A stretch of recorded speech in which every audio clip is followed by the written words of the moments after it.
Hi everyone, welcome back to part 3 and day 3 of our trip to San Francisco.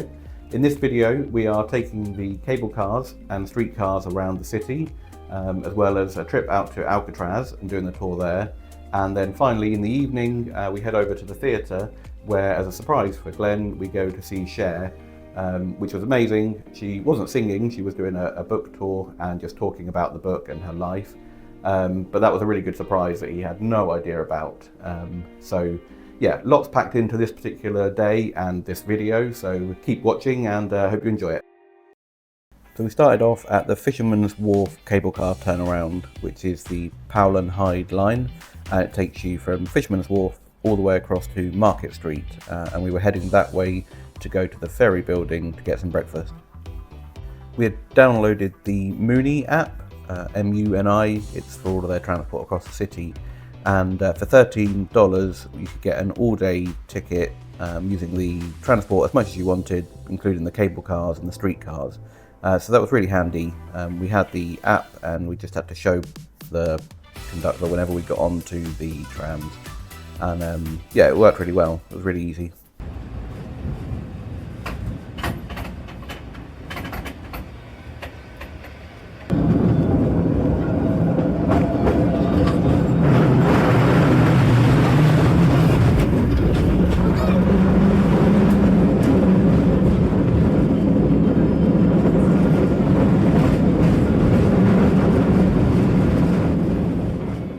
A top tip that I'd seen in other YouTube videos before we went was, if you're going from Fisherman's Wharf here, sit on the left hand side of the cable car if you're able to, or stand on the outside if you want, as you get the best views from there. And that certainly was true. The first time we went up we couldn't get that seat and I was a little bit disappointed to have to sit on the right hand side, and we missed out on some stuff.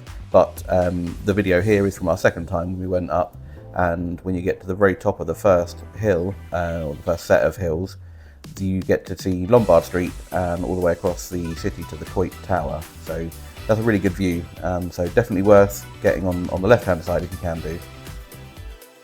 So this is the top of Lombard Street, and although we didn't get off here the first time, so there is some more video of us later on walking down Lombard Street.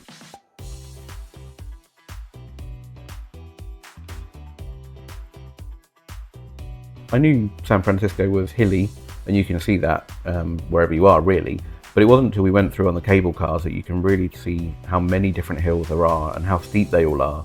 Going up and down them on the cable cars was all pretty cool, and I definitely wouldn't want to walk up and down all of these. It was a really fun experience. They don't go too fast, but when you're stood on the outside or sat on the outside, it does feel faster than it is. And it's quite bone rattling, very shaky, obviously they're old, but it was good fun.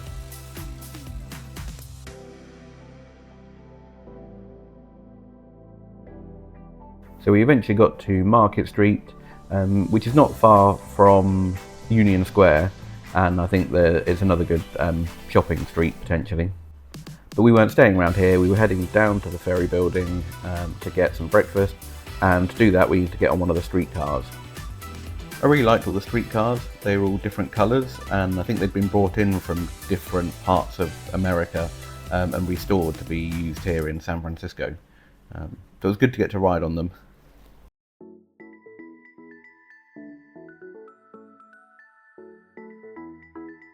This is the ferry building, and I'd heard that there was a lot of good places to come and eat here, so I wanted to try it out. And we had a little wander around and then found somewhere for breakfast.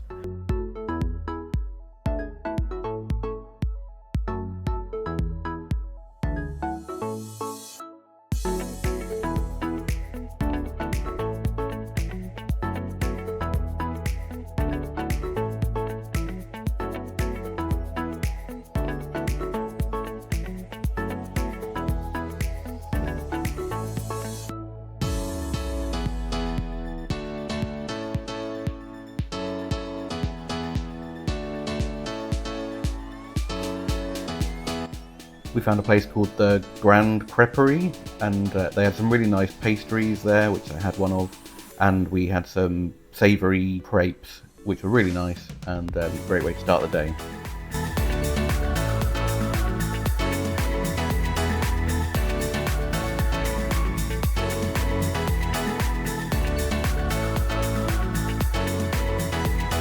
We had a little while before our boat was due to go out to Alcatraz, so we got back on one of the streetcars and headed back toward Pier 39 and Fisherman's Wharf, just to have a little wander around and then come back up again for our boat out to Alcatraz.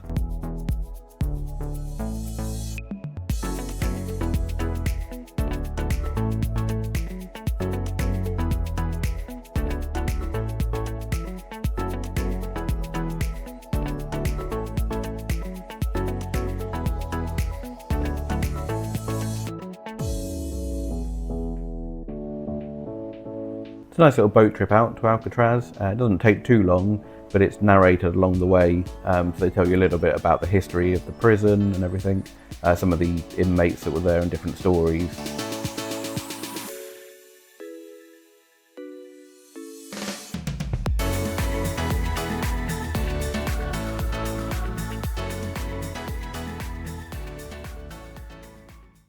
On the boat trip out, there are really beautiful views out to Golden Gate Bridge and then back to the city as you turn around. And you can just imagine being one of the prisoners that were sent out here and just seeing all of this, potentially for the last time. That's where you have to start regretting your life choices, surely.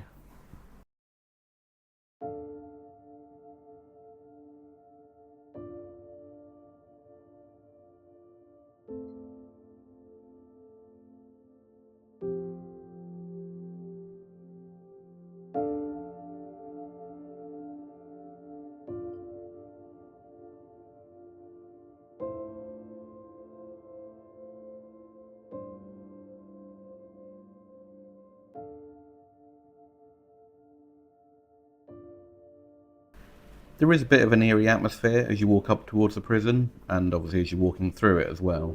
But bear in mind, there's going to be a number of other people around as well, of course, so if you want to immerse yourself in that kind of feeling, it's best to try and get there early, I think, and hopefully there aren't too many crowds around. As you walk in, you can pick up a headset for the audio guide, and it's really worth doing that as well. It tells you kind of where to walk and which ways to go, and gives you lots of information about how the prison was back in the day when it was open, some of the different prisoners that were there, and some other bits and bobs. So it's really interesting actually, and worth listening into. You can pause it as you go around as well, so you can do it all in your own time and take everything in. And even once you're finished, you can drop your headset back and still wander around on your own as well if you want to.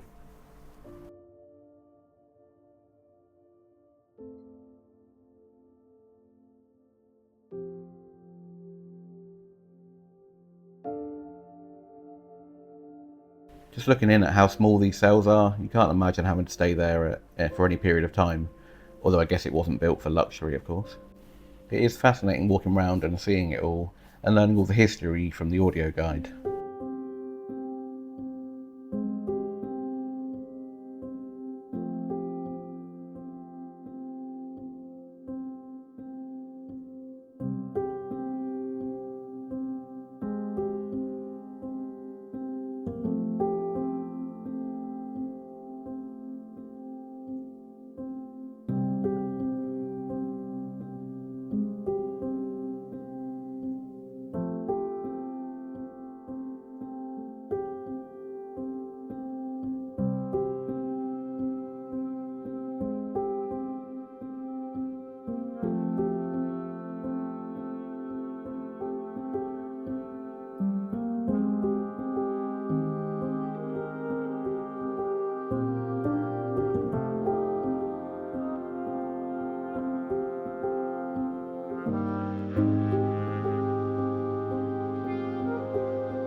This is the exercise yard, and I think the only outdoor space that the prisoners would have had available to them.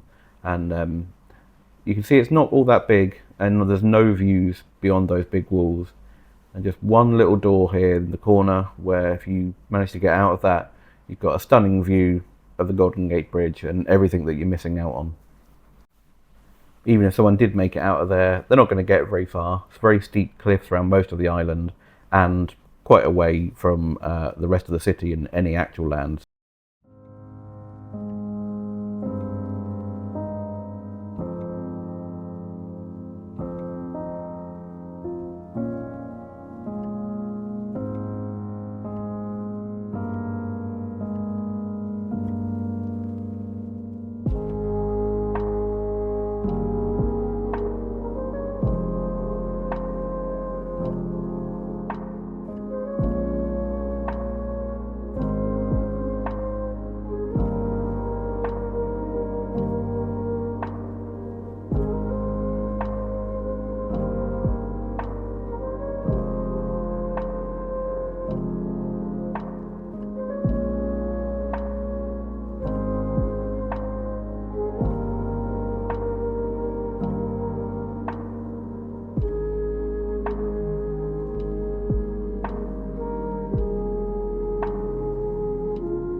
After getting back from Alcatraz, we headed up to Lombard Street.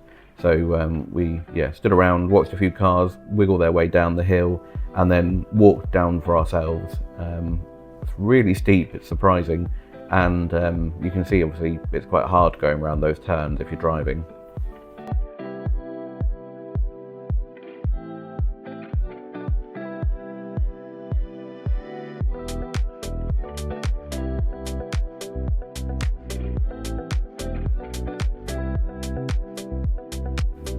I've obviously sped some of the footage up, so it is a little bit bumpy of me walking down, but it was quite good when there was no cars around just to walk down the hills.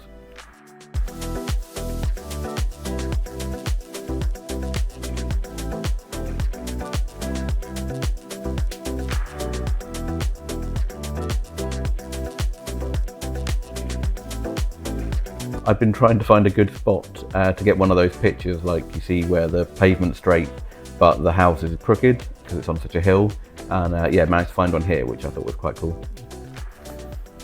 We headed over to Chinatown to experience that and have a walk around, as well as get something to eat.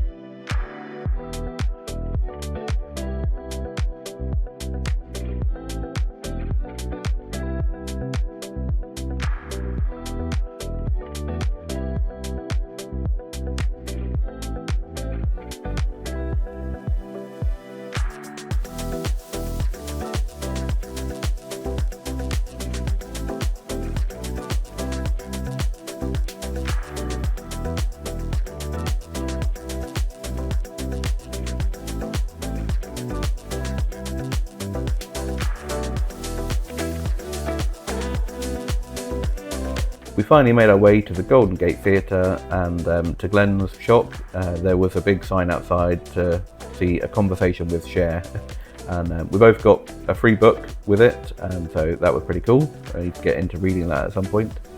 The theatre inside was really nice, and we'd had some really good seats, so we were right in the middle on one of the upper balconies, and we had a good view down to where she would be sitting.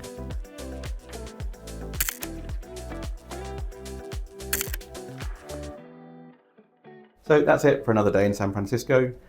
We packed a lot in and really enjoyed ourselves. Getting to see Alcatraz was amazing, and riding the cable cars around was such good fun. And of course, seeing Cher was really good, something that we'd really enjoyed. Thank you for watching this video and coming along with us for the ride. In the next one, we'll be heading out of the city again, doing a trip to essentially a big country house, but it's quite a famous one from a few different things. So more on that in the next video, so stay tuned for that.